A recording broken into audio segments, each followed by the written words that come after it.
Paz do Senhor, irmãos, é um prazer poder colaborar fazendo essa gravação para juntos a gente poder refletir mais um pouquinho sobre a palavra de Deus. E para isso eu peço que os irmãos abram as Bíblias em 1 Pedro, capítulo 1, e nós vamos ler do versículo 9 ao versículo 12. E a palavra do Senhor diz assim, a minha versão é a NVI. Pois vocês estão alcançando o alvo da sua fé, a salvação das suas almas. Foi a respeito dessa salvação que os profetas que falaram da graça destinada a vocês investigaram e examinaram, procurando saber o tempo e as circunstâncias para os quais apontava o Espírito de Cristo que neles estava. Quando lhes predisse os sofrimentos de Cristo e as glórias que se seguiriam àqueles sofrimentos. A eles foi revelado que estavam ministrando não para si próprios, mas para vocês, quando falaram das coisas que agora lhes foram anunciadas por meio daqueles que lhes pregaram o Evangelho pelo Espírito Santo enviado dos céus, coisas que até os anjos anseiam observar. Amém? Nesse momento, vou fazer uma oração inicial para que Deus abençoe essa reflexão. Santo Deus, em nome do Senhor Jesus Cristo, eu te agradeço. Te agradeço acima de tudo pelo seu agir, independente, Senhor, dos meios, seja pelo meio da tecnologia, seja presencial. Eu creio que a sua ação, Senhor, a sua palavra não tem limites, o seu poder não tem limites para agir. Por isso, Senhor, em nome do Senhor Jesus Cristo, eu peço que nesse momento o Senhor abençoe a cada pessoa que esteja assistindo esse vídeo e que a sua palavra haja de maneira poderosa em nossas vidas. Em nome do Senhor Jesus Cristo. Amém. Bom, primeira carta de Pedro, é interessante a gente, antes de entrar para o texto em si, pensar um pouquinho acerca das condições sociais, o contexto histórico-social que os irmãos na época estavam vivendo. Essa é uma época que a igreja era perseguida. Então era muito comum os irmãos se reunirem em suas casas para cultuar, para adorar. Hoje, a gente não vive uma perseguição humana. Porém, a gente vive um momento que a gente precisa estar dentro de casa. Esse contexto, como eu costumo brincar, o contexto coronavírus, nos força a nos isolarmos nas nossas casas.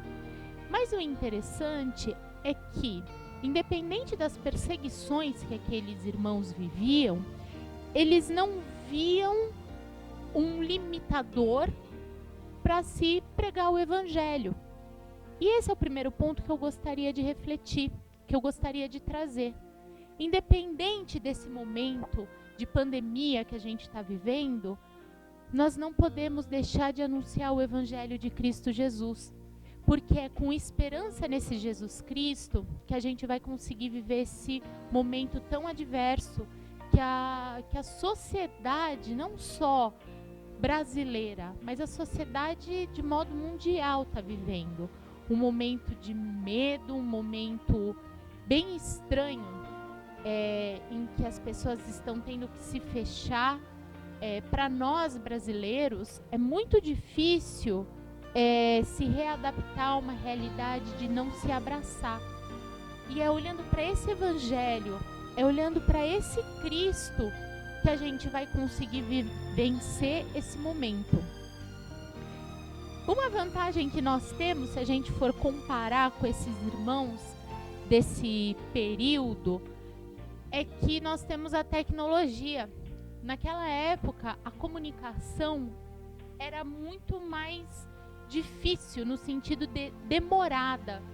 Tinha que se enviar cartas. As cartas, elas demoravam muito tempo para chegar, porque não existia avião, não existia carros velozes, mas ainda assim o evangelho permaneceu sendo anunciado. E é isso que nós, cristãos, do ano de 2020, precisamos continuar nos esforçando. É levar o evangelho. Nós temos a vantagem da tecnologia, nós temos a vantagem dos meios tecnológicos. E qual é o nosso objetivo maior? Qual é o nosso alvo maior? É a salvação das nossas almas. É salvação dos perdidos, como diz ali no versículo 9. Pois vocês estão alcançando o alvo da sua fé, a salvação das nossas almas. É isso que a gente não pode perder de vista. É um momento difícil, porém, é nesse momento que nós vamos exercitar a nossa fé. É olhando para o alvo, que é Jesus Cristo, que a gente vai vencendo, vai sobrevivendo e vai vencendo. O versículo 10 diz assim: foi a respeito dessa salvação que os profetas que falaram da graça destinada a vocês investigaram e examinaram. Que profetas são esses? Lá no Antigo Testamento,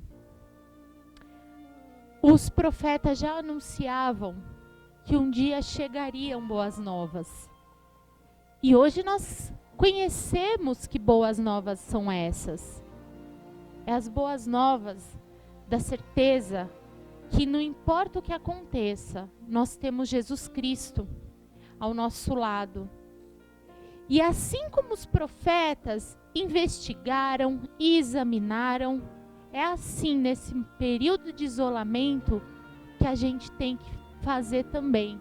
É pegar a nossa Bíblia, junto com a nossa família, e continuar investigando, pesquisando, estudando sobre quem é esse Jesus Cristo.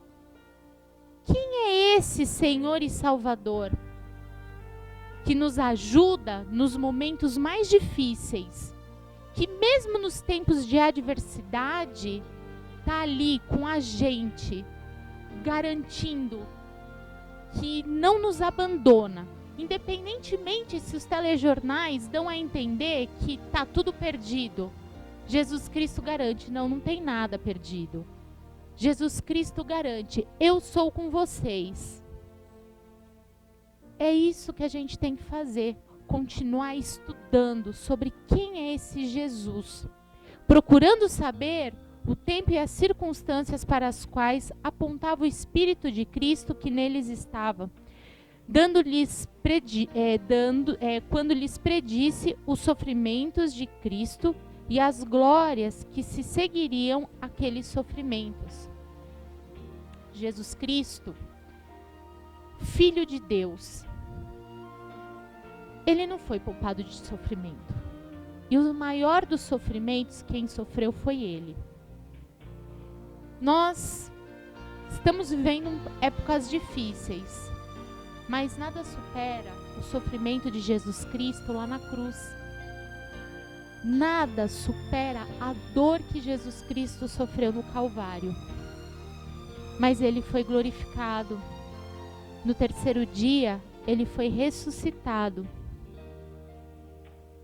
É importante, nesse período que a gente está enfrentando de sofrimento, primeiro, tirar grandes lições para a nossa vida.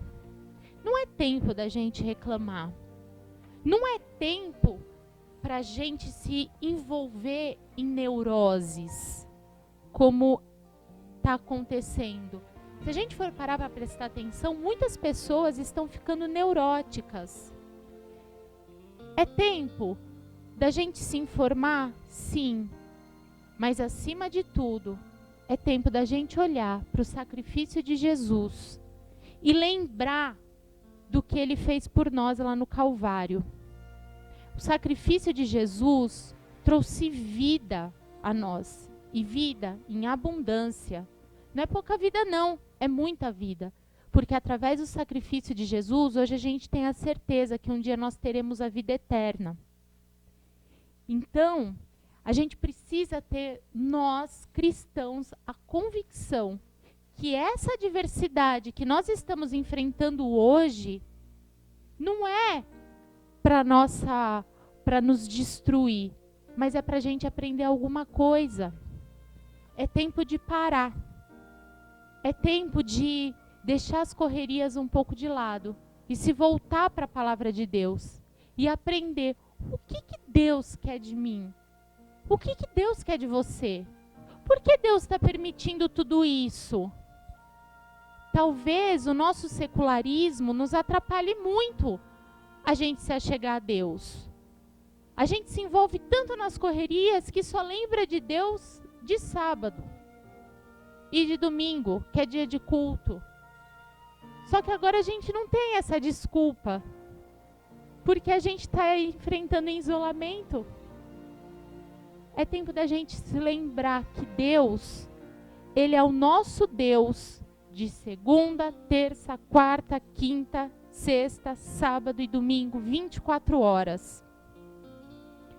É tempo da gente se voltar para Deus e perceber a soberania dEle, a grandeza dEle no meio das adversidades.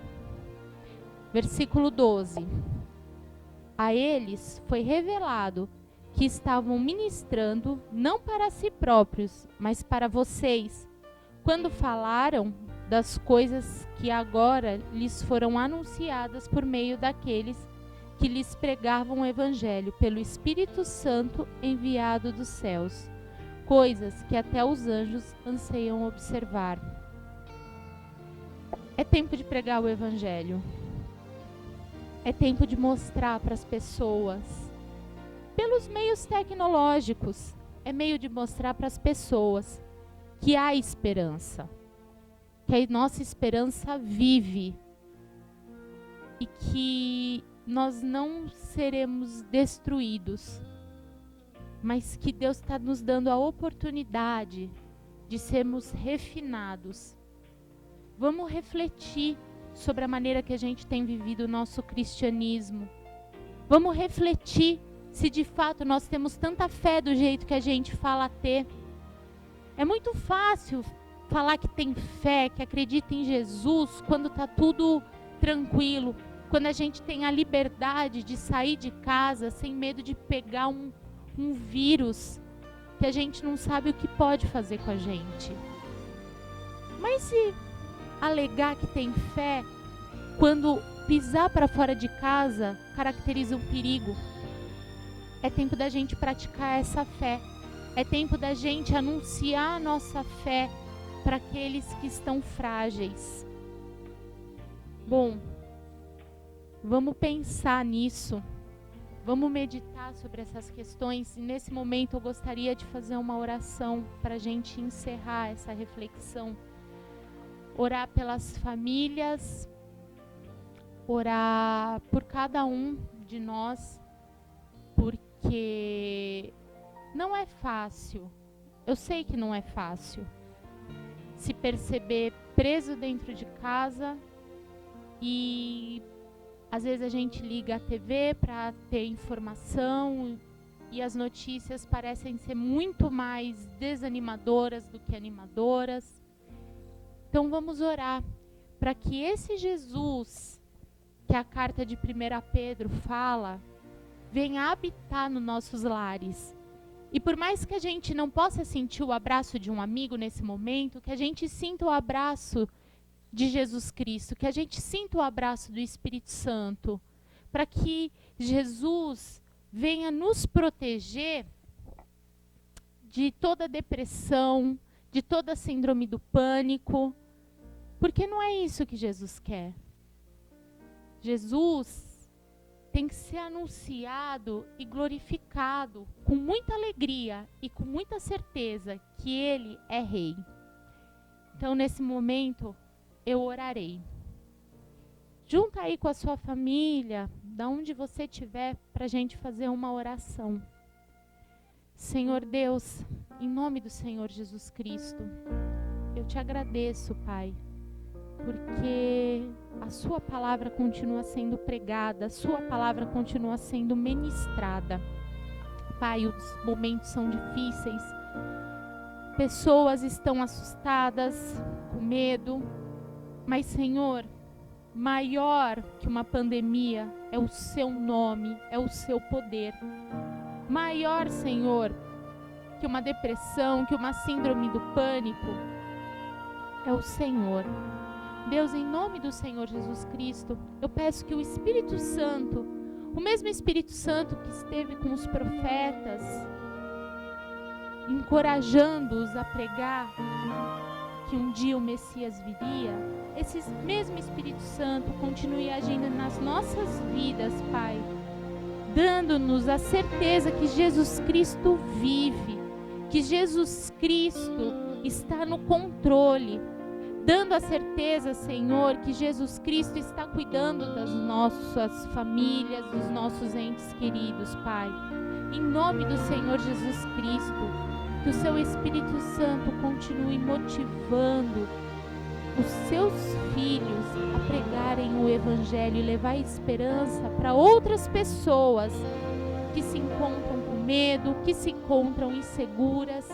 Em nome do Senhor Jesus Cristo, Pai, abraça-nos, meu Deus, nesse momento tão difícil e ajuda-nos, Senhor, a entender o seu propósito em tudo isso. Talvez hoje nós não compreendemos, Pai, mas ao invés da gente ficar reclamando, ao invés da gente ficar se envolvendo, Senhor, com notícias pessimistas, que o seu Espírito Santo nos impulsione a buscar mais de Jesus, a estudar a sua palavra, a estudar a Bíblia, para entender melhor quem é esse Jesus. E, Senhor, acima de tudo, que a gente continue com a certeza que Jesus Cristo voltará e que toda adversidade não é para a morte, mas é para a vida, para a gente ter vida em abundância e naquele dia a gente desfrutar da vida eterna. Em nome do Senhor Jesus Cristo, cuida de nós, meu Deus. O Senhor conhece as necessidades de cada um dos seus filhos. O Senhor conhece a necessidade de cada um dos seus filhos. Olhe, Senhor, para cada um de nós e que nenhum dos meus irmãos se sintam abandonados, mas que sintam, Senhor, o seu cuidado e o seu agir. Em nome do Senhor Jesus Cristo. Amém. Paz de Cristo, irmãos. Após ouvir uma bela reflexão que foi realizada pela Maybi, ou missionária Maybi, nós vamos neste momento fazer a parte de conclusão desse nosso culto online. Eu quero compartilhar com você, para esse momento de oferta, que vai aparecer logo aqui os dados bancários certinhos, para que você possa ofertar ao Senhor, para que você possa dizimar ao Senhor. Malaquias, capítulo 3, verso 10, diz assim: tragam todos os dízimos aos depósitos do templo, para haver alimento suficiente em minha casa. Se vocês fizerem isso, eu abrirei as janelas dos céus e derramarei uma bênção tão grande que não terão lugar onde guardá-los. É promessa de Deus a manutenção, a provisão e a graça do Senhor sobre o ofertante, sobre o dizimista. Eu vou orar, pedir a bênção de Deus sobre a tua vida, sobre cada dizimista, sobre cada ofertante. Santo Deus, em nome de Jesus, somos agradecidos a Ti. Te peço a Deus pela Tua graça, pelo Teu poder, para que o Senhor possa abençoar a cada ofertante, a cada dizimista, a cada irmão e cada irmã, que mesmo no conforto do seu lar, irá fazer a oferta, irá fazer seu dízimo ao Senhor. Deus, provenha recursos sobre a vida do Teu povo, abençoe os nossos irmãos que são microempresários, empresários, aqueles que são autônomos, que o Senhor abençoe e derrame a tua bênção sobre toda a igreja. Abençoe também, ó Pai, todos os pequenos, médios e grandes empresários do Brasil, que neste momento de crise, muitos estão, ó Pai, sem saber o que fazer. Que o Senhor provenha sabedoria e graça. Provenha sobre a tua igreja, proteja a sua igreja neste momento, ó Deus. E que o Senhor dê a salvação e a solução para esses conflitos financeiros que o Brasil e o mundo se encontram. Abençoe a cada ofertante, abençoe a cada dizimista, em nome de Jesus. Amém. Irmão, você pode ofertar ao Senhor, você pode dizimar ao Senhor através dos dados bancários que estão projetados bem aqui. Não deixe de ofertar, não deixe de dizimar ao Senhor. Mande o seu comprovante de transferência para a Diaconisa Aurora. Em nome de Jesus, vai ser uma bênção de Deus a manutenção da igreja, para manter as coisas, tudo para a glória de Deus. Amém, irmãos? Vamos orar e sermos despedidos com a bênção sacerdotal, que diz assim: que o Senhor te abençoe e te guarde, que o Senhor faça resplandecer o seu rosto sobre ti e tenha misericórdia de ti, que o Senhor sobre ti levante o seu rosto e lhe conceda a gloriosa e infinita paz. Amém. Um forte abraço, que Deus te abençoe grandemente. Amém.